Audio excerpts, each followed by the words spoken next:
ॐ तव कथामृतं तप्तजीवनं कविभिरीडितं कल्मषापहं श्रवणमङ्गलं श्रीमदाततं भुवि गृह्णन्ति ये भूरिदा जनाः। দক্ষিণেশ্বর মন্দিরে পণ্ডিত শশধরাদি ভক্ত সঙ্গে 1884 30 জুন। শ্রী রামকৃষ্ণ। কেশব সেনকে বললাম যে আমি ত্যাগ না করলে হবে না।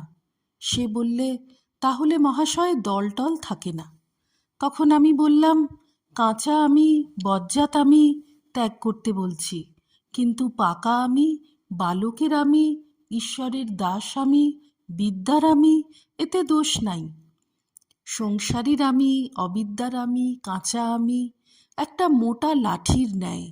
সচ্চিদানন্দ সাগরের জল ওই লাঠি যেন দুই ভাগ করছে। কিন্তু ঈশ্বরের দাস আমি, বালকের আমি, বিদ্যার আমি জলের উপর রেখার ন্যায়। জল এক, বেশ দেখা যাচ্ছে, শুধু মাঝখানে একটি রেখা, যেন দুভাগ জল। বস্তুত এক জল দেখা যাচ্ছে। শঙ্করাচার্য বিদ্যারামি রেখেছিলেন লোকশিক্ষার জন্য। ব্রহ্মজ্ঞান লাভের পরেও অনেকের ভিতর তিনি বিদ্যারামি, ভক্তেরামি রেখে দেন। হনুমান সাকার নিরাকার সাক্ষাৎকার করবার পর সেব্য সেবকের ভাবে, ভক্তের ভাবে থাকতেন। রামচন্দ্রকে বলেছিলেন, রাম, কখনো ভাবি তুমি পূর্ণ, আমি অংশ, কখনো ভাবি তুমি সেব্য, আমি সেবক। আর রাম, যখন তত্ত্বজ্ঞান হয় তখন দেখি তুমি আমি, আমি তুমি। যশোদা কৃষ্ণ বিরহে কাতর হয়ে শ্রীমতীর কাছে গেলেন। তার কষ্ট দেখে শ্রীমতী তাকে স্বরূপে দেখা দিলেন আর বললেন, কৃষ্ণ চিদাত্মা আর আমি চিৎশক্তি। মা, তুমি আমার কাছে বর লও। যশোদা বললেন, মা, আমার ব্রহ্মজ্ঞান চাই না, কেবল এই বর দাও যেন ধ্যানে গোপালের রূপ সর্বদা দর্শন হয়, আর কৃষ্ণ ভক্ত সঙ্গ যেন সর্বদা হয়, আর ভক্তদের যেন আমি সেবা করতে পারি, আর তাঁর নামগুণ কীর্তন যেন আমি সর্বদা করতে পারি। গোপীদের ইচ্ছা হয়েছিল ভগবানের ঈশ্বরীয় রূপ দর্শন করে। কৃষ্ণ তাদের যমুনায় ডুব দিতে বললেন। ডুব দেওয়াও যা, অমনি বৈকুণ্ঠে সব্বাই উপস্থিত। ভগবানের সেই ষড়ৈশ্বর্যপূর্ণ রূপ দর্শন হলো, কিন্তু ভালো লাগলো না। তখন কৃষ্ণকে তারা বললে, আমাদের গোপালকে দর্শন, গোপালের সেবা এই যেন থাকে, আর আমরা কিছুই চাই না। মথুরা যাবার আগে কৃষ্ণ ব্রহ্মজ্ঞান দিবার উদ্যোগ করেছিলেন।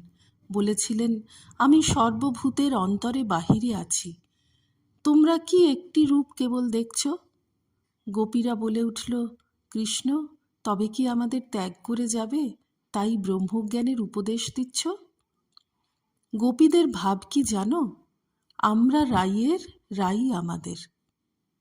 একজন ভক্ত, এই ভক্তের আমি কি একেবারে যায় না? শ্রীরামকৃষ্ণ, ও আমি এক একবার যায়, তখন ব্রহ্মজ্ঞান হয়ে সমাধিস্থ হয়। আমারও যায়, কিন্তু বরাবর নয়। সারে গামা পাধানি, কিন্তু নিতে অনেকক্ষণ থাকা যায় না, আবার নিচের গ্রামে নামতে হয়। আমি বলি, মা, আমায় ব্রহ্মজ্ঞান দিও না। আগে সাকারবাদীরা খুব আসত, তারপর ইদানিং ব্রহ্মজ্ঞানীরা আসতে আরম্ভ করলে। তখন প্রায় ওইরূপ বেহুঁশ হয়ে সমাধিস্থ হতাম, আর হুঁশ হলেই বলতাম, মা, আমায় ব্রহ্মজ্ঞান দিও না। পণ্ডিত, আমরা বললে তিনি শুনবেন? শ্রীরামকৃষ্ণ, ঈশ্বর কল্পতরু, যে যা চাইবে তাই পাবে, কিন্তু কল্পতরুর কাছে থেকে চাইতে হয়, তবে কথা থাকে। তবে একটি কথা আছে, তিনি ভাবগ্রাহী, যে যা মনে করে সাধনা করে তার সেই রূপই হয়। যেমন ভাব তেমনি লাভ।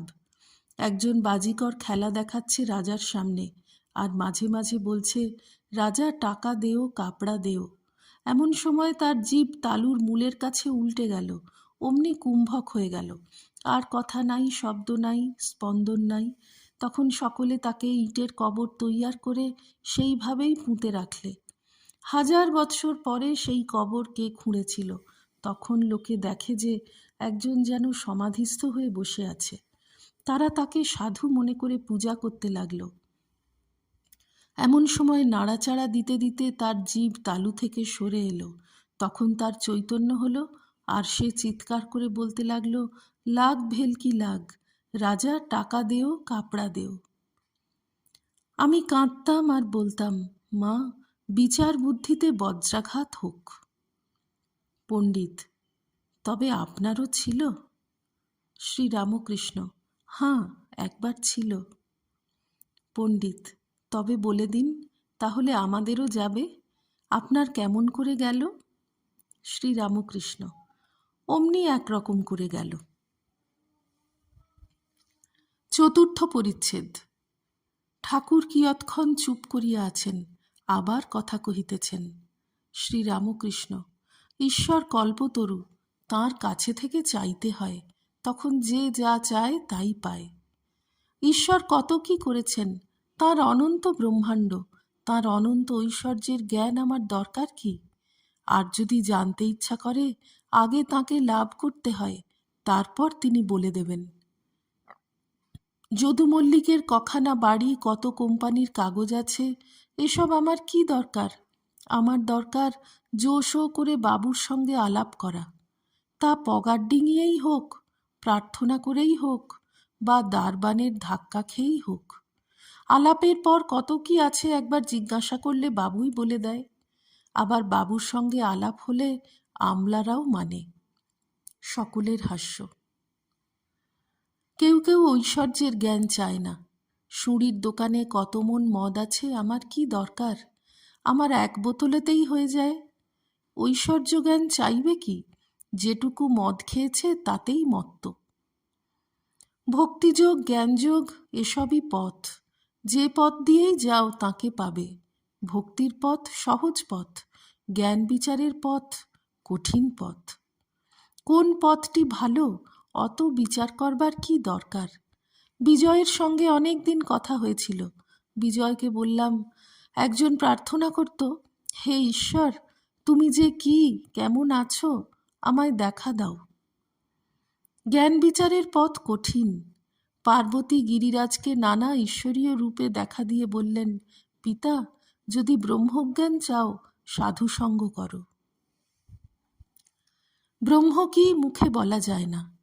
রামগীতায় আছে, কেবল তটস্থ লক্ষণে তাকে বলা যায়, যেমন গঙ্গার উপর ঘোষপল্লী। গঙ্গার তটের উপর আছে, এই কথা বলে ঘোষপল্লীকে ব্যক্ত করা যায়। নিরাকার ব্রহ্ম সাক্ষাৎকার হবে না কেন? তবে বড় কঠিন। বিষয় বুদ্ধির লেশ থাকলে হবে না। ইন্দ্রিয়ের বিষয় যত আছে, রূপ, রস, গন্ধ, স্পর্শ, শব্দ, সমস্ত ত্যাগ হলে, মনের লয় হলে, তবে অনুভবে বোধে বোধ হয় আর অস্তিমাত্র জানা যায়। পণ্ডিত, অস্তিত্বোপলব্ধব্য ইত্যাদি। শ্রীরামকৃষ্ণ, তাঁকে পেতে গেলে একটা ভাব আশ্রয় করতে হয়, বীর ভাব, সখী ভাব বা দাসী ভাব, আর সন্তান ভাব। মণিমল্লিক, তবে আঁট হবে। শ্রীরামকৃষ্ণ, আমি সখীভাবে অনেক দিন ছিলাম। বলতাম, আমি আনন্দময়ী ব্রহ্মময়ীর দাসী। ওগো দাসীরা, আমায় তোমরা দাসী করো। আমি গরব করে চলে যাব বলতে বলতে যে আমি ব্রহ্মময়ীর দাসী। কারু কারু সাধন না করে ঈশ্বর লাভ হয়, তাদের নিত্য সিদ্ধ বলে। যারা জপ তপাদি সাধন করে ঈশ্বর লাভ করেছে, তাদের বলে সাধন সিদ্ধ। আবার কেউ কৃপা সিদ্ধ, যেমন 1000 বছরের অন্ধকার ঘর প্রদীপ নিয়ে গেলে একক্ষণে আলো হয়ে যায়। আবার আছে হঠাৎ সিদ্ধ, যেমন গরিবের ছেলে বড় মানুষের নজরে পড়ে গেছে, বাবু তাকে মেয়ে বিয়ে দিলে সেই সঙ্গে বাড়িঘর, গাড়ি, দাস দাসী সব হয়ে গেল। আর আছে স্বপ্ন সিদ্ধ, স্বপ্নে দর্শন হল। সুরেন্দ্র সহাস্যে, আমরা এখন ঘুমুই, পরে বাবু হয়ে যাব। শ্রীরামকৃষ্ণ সস্নেহে, তুমি তো বাবু আছোই, কয়ে আকার দিলে কা হয়, আবার একটা আকার দেওয়া বৃথা, দিলে সেই কাই হবে। সকলের হাস্য।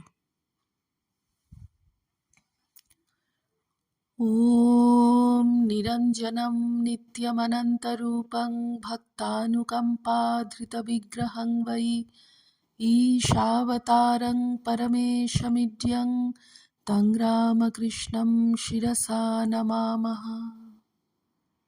श्रीरामकृष्णार्पणमस्तु।